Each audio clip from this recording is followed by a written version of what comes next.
बिस्मिल्लाहिर्रहमानिर्रहीम। अस्सलामुअलैकुम। ईद और हम। तुम्हारी ईद कैसी गुजरी? बोल। कुछ मज़ा नहीं आया, सारा वक़्त सोकर ही गुजारा। ये जुमला हर दूसरे फ़र्द से ईद के बाद सुनने को मिलता है। आज मुसलमान अपनी ईदों से ज़्यादा तो मदर्स डे, फादर्स डे और भी बहुत से डेज़ पर बहुत खुश होते हैं, एक्साइटेड होते हैं।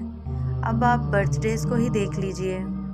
इसमें क्या होता है कि पूरा साल इस दिन का इंतज़ार किया जाता है। फिर इस दिन एक ग्रैंड सेलिब्रेशन की जाती है, मज़ेदार खानों का इंतज़ाम किया जाता है, सब दोस्त अहबाब को मदऊ किया जाता है, घरों को सजाया जाता है, तोहफे तोहफ़े दिए जाते हैं और भी न जाने क्या क्या।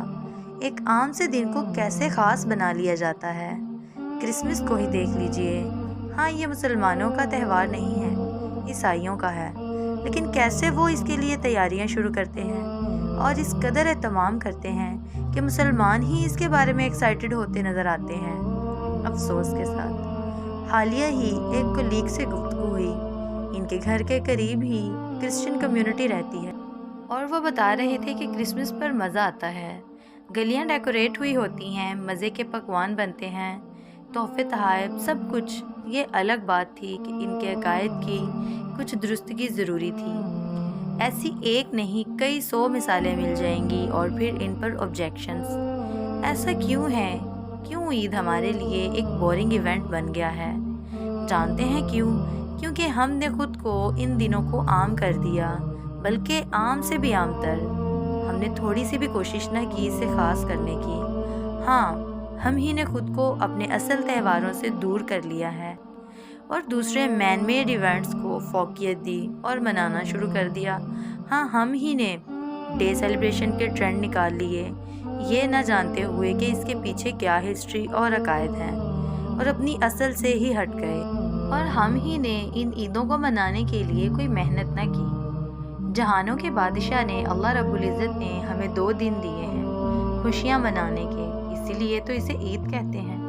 अनस बिन मालिक रज़ी अल्लाह ताला अन्हु से मरवी है कि अहले जाहिलियत के लिए हर साल में 2 दिन थे जिसमें वो खेला करते थे।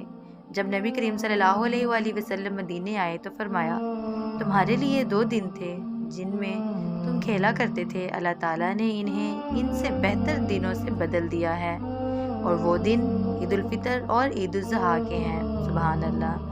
हमारे यहाँ पहले ईद के मौका पर चांद रात को या इससे पहले दोस्तों को, अजीज़ों कारब को ईद कार्ड दिए जाते थे, साथ तोहफ़े दिए जाते थे जिससे मोहब्बतें बढ़ती थी। अफसोस आज ये सिलसिला कहीं खो सा गया है। Start celebrating your Eids. अपने त्योहारों को जोशो खरोश के साथ मनाएं, घरों को सजाएं, खुद भी तैयार हों, एक दूसरे को मदऊ करें, खानों का एहतमाम करें, तोहफ़े दें, अपने बच्चों को बताएं कि ये हमारे लिए सबसे ज़्यादा खुशी के दिन हैं। आएँ अब की बार ईद पर खुशियाँ मनाएं और साल के सबसे यादगार दिन बना दें। वीडियो अच्छी लगे तो इसको लाइक कीजिएगा, चैनल को सब्सक्राइब कीजिएगा ताकि आने वाली वीडियोज़ आपको मिलती रहें, और कमेंट सेक्शन में अपनी कीमती राय का इजहार कीजिएगा। मिलते हैं अगली वीडियो में।